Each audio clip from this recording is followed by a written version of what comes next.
What is going on, YouTube? So I wanted to come back today. Usually I don't make videos too much like this. Um, I want to actually say the last time that I was making videos like really on a regular basis was kind of, I believe that was while I was still in college. And it was largely while all the Baylor stuff was still going on. Just all the rape cases that were happening back kind of around the mid 2010s. Obviously that situation. Now, largely in the books, but also hangs, I still think, casts somewhat of a shadow over the program. Um, just with, Matt Rule bringing it back, and then at this point, Dave Aranda taking over, I think his staff, it's a completely new era and it's a completely new time. So, like I said, I think that while it might still cast a shadow over the program as a whole, in the way that a lot of fans would view it out of the Big 12 or around the country, I don't think it's something that you should realistically hold over it. But the point of the topic here today is more for what's going on right now with Baylor, because you ran into that problem of lack of institutional control before, and now you're running into the problem of it again, from what I'm seeing.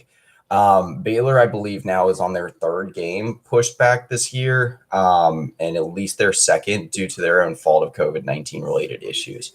Now, every program has faced COVID-19 related issues to some degree, I think. I don't know if there's a single program in the country or a single athletic department that has been completely clear of COVID-19 issues. Now, Baylor's has been pretty insane. Earlier this week, they reported more than 25 excuse me, more than 25 positive COVID-19 cases across the board for the athletic department. I believe this was back on Wednesday. It was more around 45.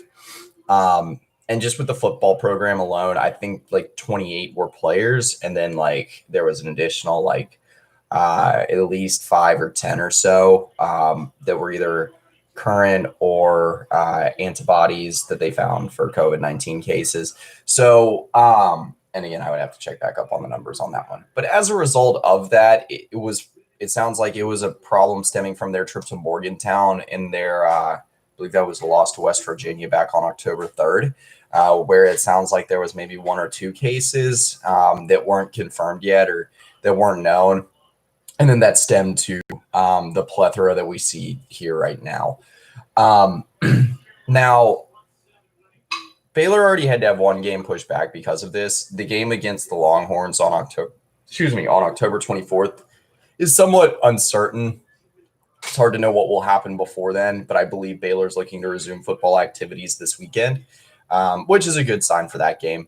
But if you saw Baylor's not just the football Twitter page or the Instagram page, but just like across the board for the university and the athletic department and all that sort of stuff, you saw a lot of posts concerning homecoming and like large student gatherings in the stadium and like larger gatherings of people walking around and facilitated by the university. Now, whatever university does on their own is up to their own protocol. But when you're advertising Dave Aranda speaking to a mass crowd, or not a mass crowd, but a decently large crowd of people at McLean Stadium after you just had to push back a game due to positive COVID-19 cases. A game that was supposed to take place at McLean Stadium, it's not a good look. And this is just me not really speaking from the perspective of an Oklahoma State fan or someone that covers Texas. It's just coming from a perspective of a person that covers the Big 12. It's not a good look. If you look at the social media reaction to this, it largely covers what I think rightly so how people feel about Baylor right now. Just because this sort of lack of institutional control, even stemming from the hoops program, around a decade ago of sorts, through the football program, through multiple instances now, up to this, no other Big 12 team has had as much of a problem with getting their games played and having delays due to COVID-19 related issues than Baylor. Now they've had to push back a game against the top ranked team in the Big 12, the conference's best remaining hope to get into the playoff right now. They had to push it back until the week before the Big 12 championship game. That game against Texas, again, is falling under some uncertainty. And that's just saying that they're able to get through that game okay. Who knows what's going to happen after that? They're leaving the Big 12 very little margin for error. And then you didn't even get a chance to play your non-conference game. I believe their first game of the season was against Kansas. So that's September 26th. They've played about half as many games as the rest of the Big 12, around 40% as a lot of the teams in the Big 12 after this weekend.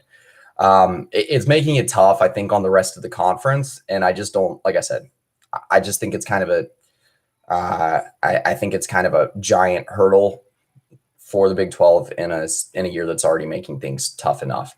And then the way that you represented the program and the school on social media after having all this go down, I think just is more salt in the wound for the rest of the conference. And so that's kind of my point here is just, again, the way that Baylor looks after having to push this game back, all the ramifications, it just seems very tunnel vision in a way, just speaking toward football purposes, very tone deaf. And, again, this is speaking from the perspective of more just from the Big 12 or general college football fan. I'll link up to kind of some of the posts that I was talking about on social media down in the description below. If you think that I'm the only one that feels this way or something like that, or if you just disagree with me, you can check those out. Again, it's not something that's just me here, but anyway, that's pretty much it. Like I said, I felt like this was something that kind of needed to get brought to light a little bit more just because it's not, again, I keep saying this, but it's not a good look on the rest of the Big 12. So that's pretty much it. So, yeah.